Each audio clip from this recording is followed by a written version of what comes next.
Jemaat Tuhan sekalian, Shalom. Hari ini tanpa terasa kita sudah ada di tanggal 1 November 2020. Sebentar lagi kita akan ada di akhir tahun 2020. Dan hari ini juga bertepatan dengan kita memulai bulan lingkungan hidup. Sebagaimana bulan November ini kita pakai sebagai bulan di mana kita lebih lagi untuk menghayati tentang ciptaan Tuhan sebagai kita yang adalah ciptaannya. Kekasih-kekasih Tuhan, apa kita dalam hidup kita, pernahkah kita diberi sebuah hadiah, entah pas kita ulang tahun, atau mungkin kita temui hari bahagia, atau mungkin tanpa hari bahagia tiba-tiba ada seseorang yang memberi kita hadiah. Tapi hadiah itu dia buat dengan tangannya sendiri atau hasil karyanya sendiri. Kira-kira pernah ada yang mungkin pernah?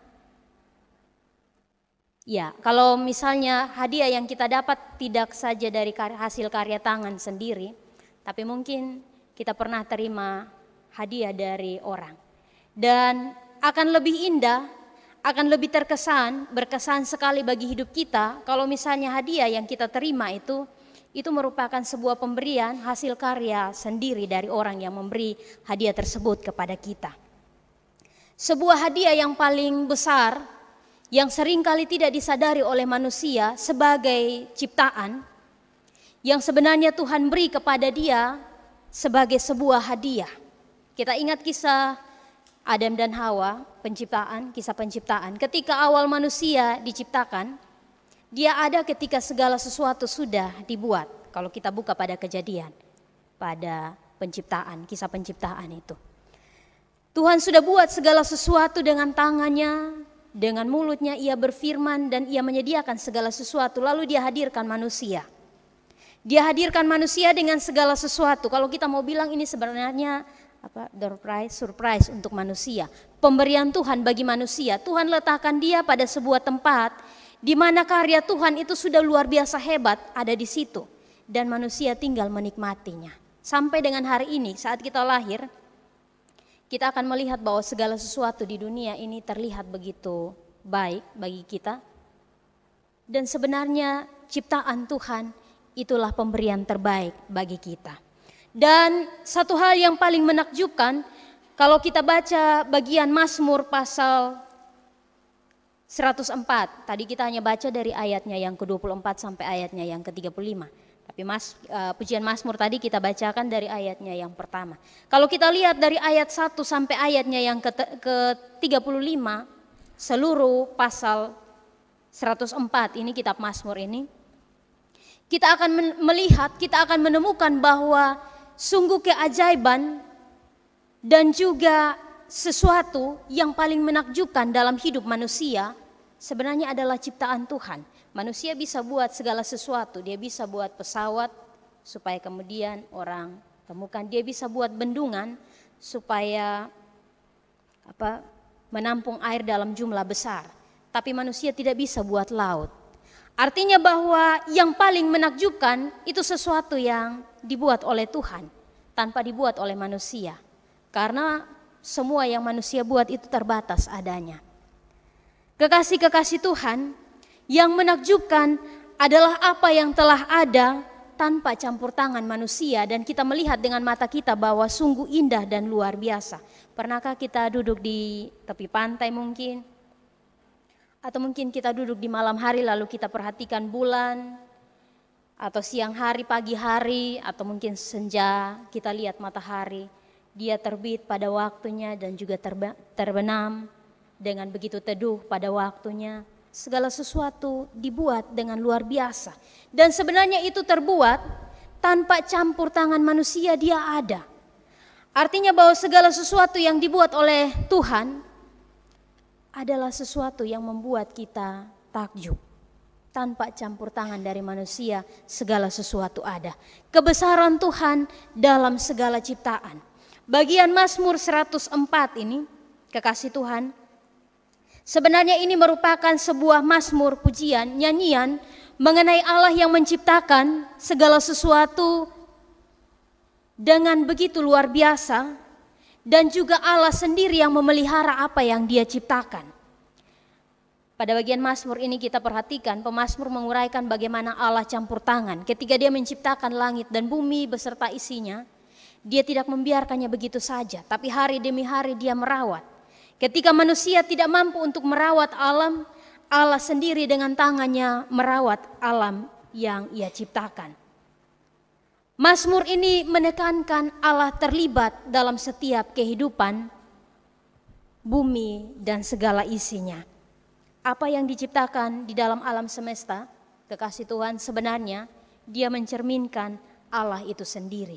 Makanya kalau kita lihat kebesaran Tuhan yang digambarkan oleh pemazmur dalam kitab Mazmur pasal 104 ini, kita menemukan begitu dahsyat dan luar biasa apa yang Tuhan buat.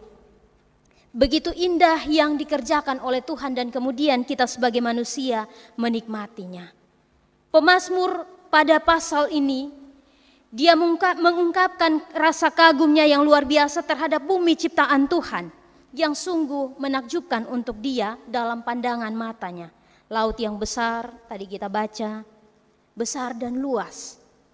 Di dalamnya bergerak binatang-binatang kecil, besar, yaitu ikan-ikan. Apakah kita pernah melepas ikan supaya dia tumbuh dan berkembang di dalam laut? Tentu tidak, tapi dengan sendirinya. Lalu kita bertanya, siapa yang taruh ikan di situ?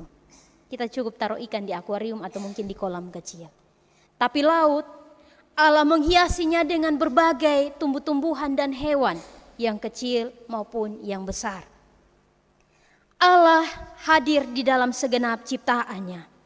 Kekasih-kekasih Tuhan, di tengah-tengah rasa kagum dari pemazmur ketika dia mengungkapkan kekagumannya terhadap ciptaan Tuhan ini, kita ada pada sebuah kegentaran ketika kita baca ayatnya yang ke-35. Dari ayat 1 kalau kita lihat, kita perhatikan sampai dengan ayatnya yang terakhir, kita akan sampai pada ayatnya yang ke-35. Sesuatu yang terdengar tidak begitu baik di telinga. Biarlah habis orang-orang berdosa dari bumi, dan biarlah orang-orang fasik tidak ada lagi. Sesuatu yang baik dipandang oleh pemazmur, tapi pemazmur menemukan bahwa ada sesuatu yang buruk yang membuat alam ciptaan Tuhan yang begitu menakjubkan pada akhirnya terlihat begitu buruk. Dan pemazmur tahu bahwa orang fasik sebenarnya perusak dari apa yang menakjubkan, yang indah, dan yang membuat manusia kagum terhadap ciptaan ini. Orang berdosa dan orang fasik itulah yang membuat sesuatu yang indah pada akhirnya menjadi perlahan memudar. Kekasih-kekasih Tuhan, pemazmur sadar bahwa ciptaan Allah yang menakjubkan itu sungguh luar biasa. Tapi pada akhirnya yang merusaknya adalah orang berdosa dan orang fasik. Orang yang tidak tahu untuk menghargai tentang apa yang Tuhan buat sebagai yang sesungguhnya adalah hadiah pemberian Tuhan bagi manusia. Kalau kita tanya, saya sering kali mengajak kita bertanya, kita bisa hidup tanpa alam? Tentu tidak.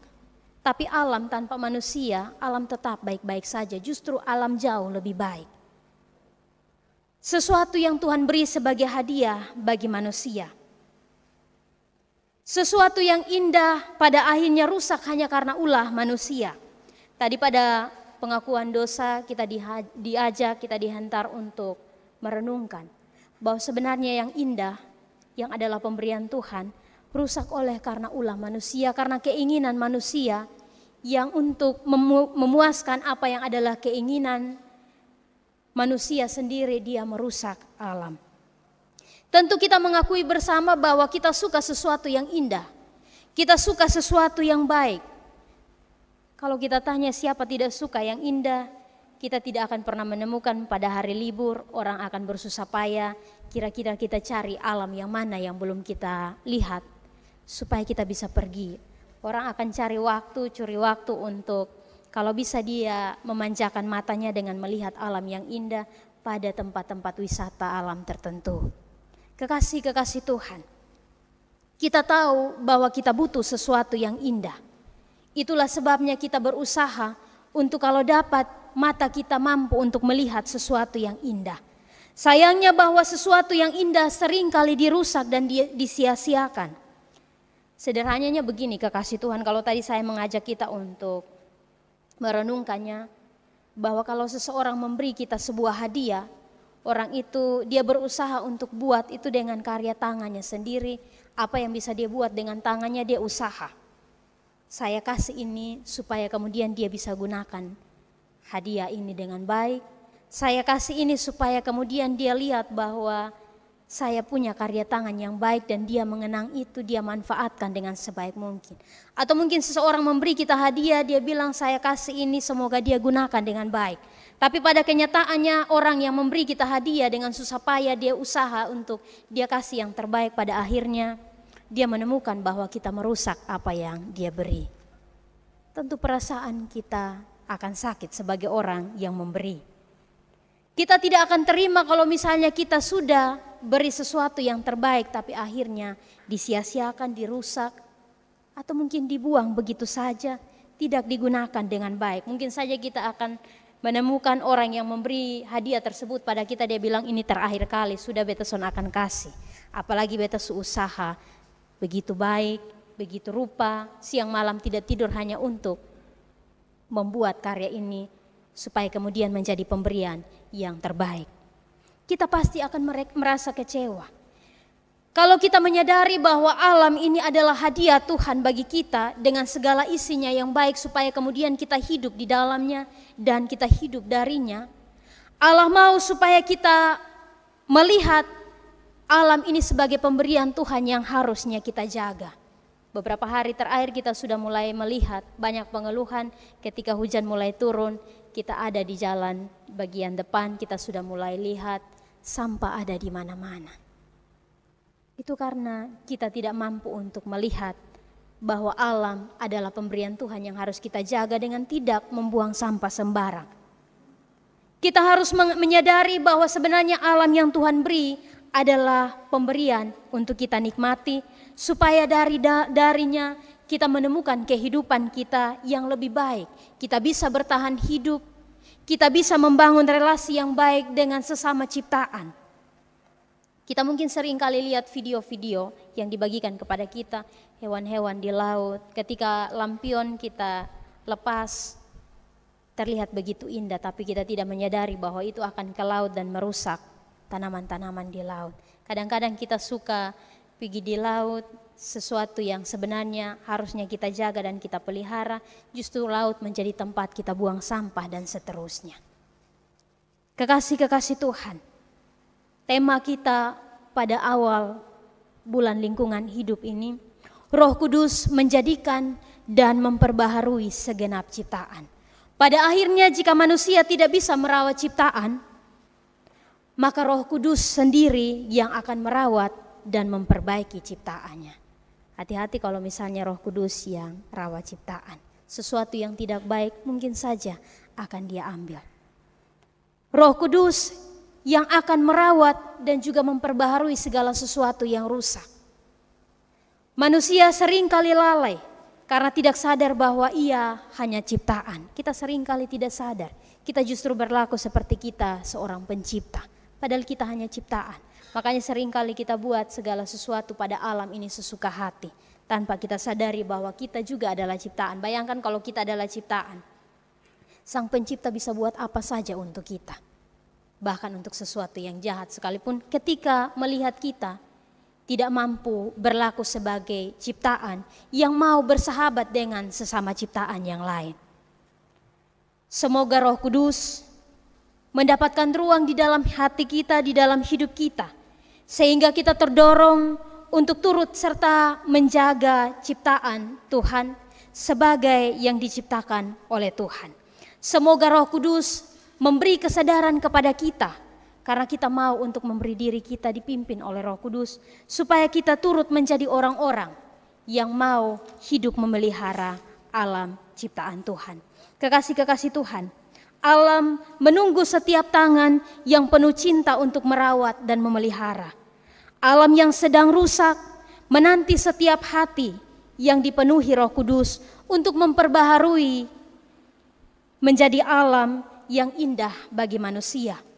Negeri ini membutuhkan setiap tangan yang dapat bekerja menjaga diri dan orang lain untuk mencegah penyebaran COVID-19. Negeri ini membutuhkan hati yang penuh ketulusan untuk berdoa bagi pemulihan bumi ini. Allah memanggil dan mengutus kita untuk berperan serta dalam karya penyelamatan atas bumi.